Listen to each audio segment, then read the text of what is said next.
Right, okay. Right, we're going to conduct a search now on Dan. Okay, I'm going to take it then that we've got a general search policy at our venue. Which means what? Everybody is going to get searched. Everyone is going to get searched.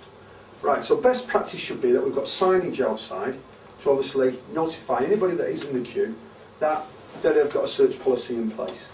Right.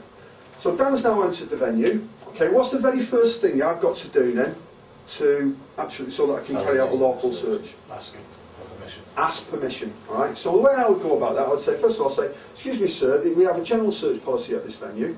Okay, which means that anybody entering the venue has got to be searched. Have you got any objections to me searching you? Right. If he'd have turned around and said yes, what would I have to have done? Say sorry, I'm not going to come in. That's it. I'm going to have to say, well, I'm under them circumstances, I'm sorry, sir, but I can't allow you entry. However, he's given me his permission, so we can now conduct the search. Now, to that end then, once he's now given me permission, next thing I'll probably ask him, I'll say, have you got anything on you, sir, that you shouldn't be carrying? Have you got any knives? Have you got any drugs? Have you got any alcohol? No. Okay, so he's got nothing. Okay, have you got anything in your pockets? Yeah. Okay, can you just empty your pockets and just place them on the table, please, sir? Who's doing the search at this stage? Me. Who's searching? Me. He is. He's doing all the searching himself. He's doing all the work.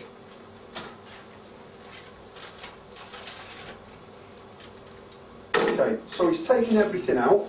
Okay, that's everything out of your pockets. Okay. So from my point of view now, he shouldn't have anything in his pockets. Anything that I find now, okay, from my point of view is, okay, needs it obviously suspicious. Right, so to that end then, as I conduct the search, if you just come this forward, if I was to conduct the search, we do a systematic search from top to bottom. Right, so starting off at the top, if he was wearing a hat, would I ask him to remove that headwear? Yeah. Is there any reason when I wouldn't ask him to remove the headwear? Yeah, if it was for religious reasons, so if he was a Sikh and he was wearing a turban, or if he was Jewish, he's wearing a skull cap, if it was anything for religious reasons, I would obviously ask him just to ask him to leave it on. If, however, he's wearing a baseball cap or any beanie cap or a woolly hat or anything like that, I'd ask him to remove it and check the insides of that. Okay. So we do a systematic search and we start from top to bottom. We start with the collars, all right, and you're feeling for the collars. And what we're looking for there, I'll try to feel for any irregularities, anything that feels out of the ordinary. Okay. Next thing that we do, okay, if you just put your hands up, right, we simply do is just check the arms. Now he's got a top on here, it's quite thick, but it's thick enough to, if he's got anything under there, I should feel it. Okay, if he was wearing a coat, is there anything that I could do?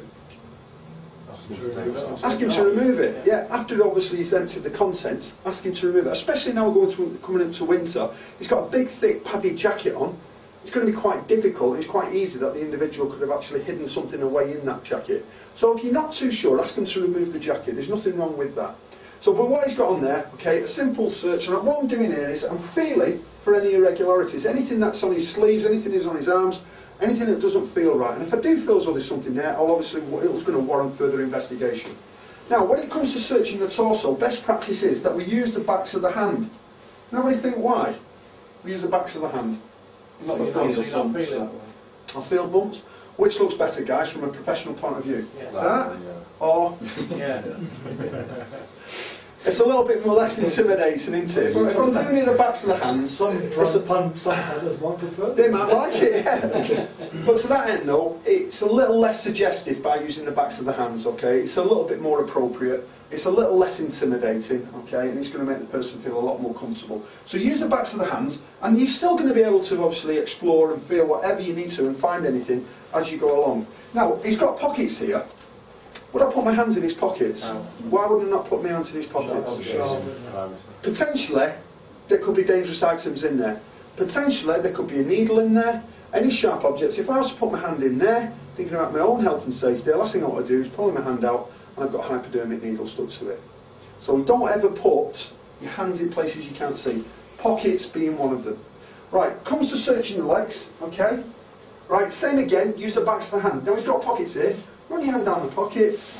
Same again. Fine about that. Okay, that's fine. Turn around, sir. Okay, he's quite a big fella, so to that end then, I might need to get him to turn around. So same again.